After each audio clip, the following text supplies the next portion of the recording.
Well, I'm here to find out all things supply chain, and I have the co-chair of AGP, Sir Michael Ryan. It's great to have you with us here in Paris. Tell us a little bit about the problems, the issues that have been going on with the supply chain over the last few months, weeks, years.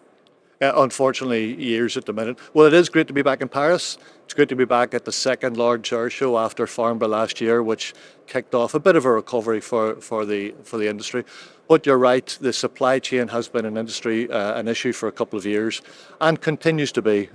We need to work with the supply chain to help them both be competitive and relevant for the future, but particularly to get over the challenges that we have today. And that's a global issue. It's not UK, it's not Europe, it's not North America.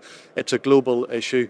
And what we're doing within the UK with the Aerospace Growth Partnership, which I'm co-chair, as you mentioned, we're working with the supply chain to help them develop, to help them improve, to help them be more competitive going forward, and then hopefully to overcome a lot of the challenges that they're seeing at the minute.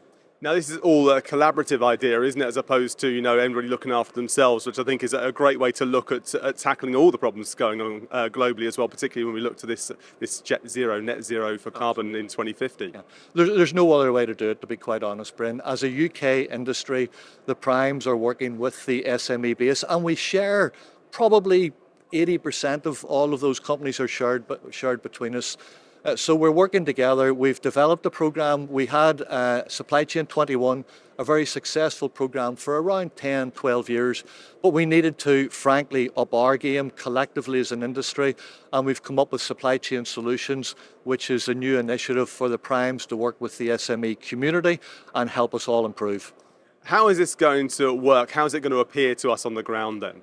Well, what we're doing is we've developed a program of activities to, frankly, interventions with the supply chain, and that is with the primes putting in both cash, but particularly resources and capability to help the supply chains develop. So those tools that we're developing, we're going to work with each of the suppliers in their companies to support them to improve in various aspects of their business. And we can only do this together. It's not imposed on the companies. Of course, we have evidence with what we did in Supply Chain 21 and how working together with the supply chain actually helps both the primes, the tier ones, and the SME community, and Supply Chain Solutions will build on that. So for us, looking at the near future, should we say, the next year, 2, 3 years on, how is this going to work to achieve the goals of maybe a collaborative way of tackling supply chain issues, should we say? Okay.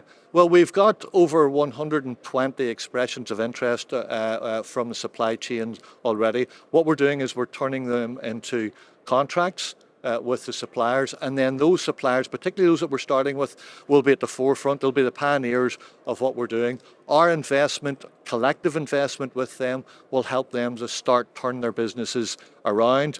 That will be evidence. We've got metrics, we've got KPIs, we've got measures. The government are being very challenging with us. They're a co-sponsor of this whole activity, so they're being very challenging to the industry as well to be able to demonstrate real improvement.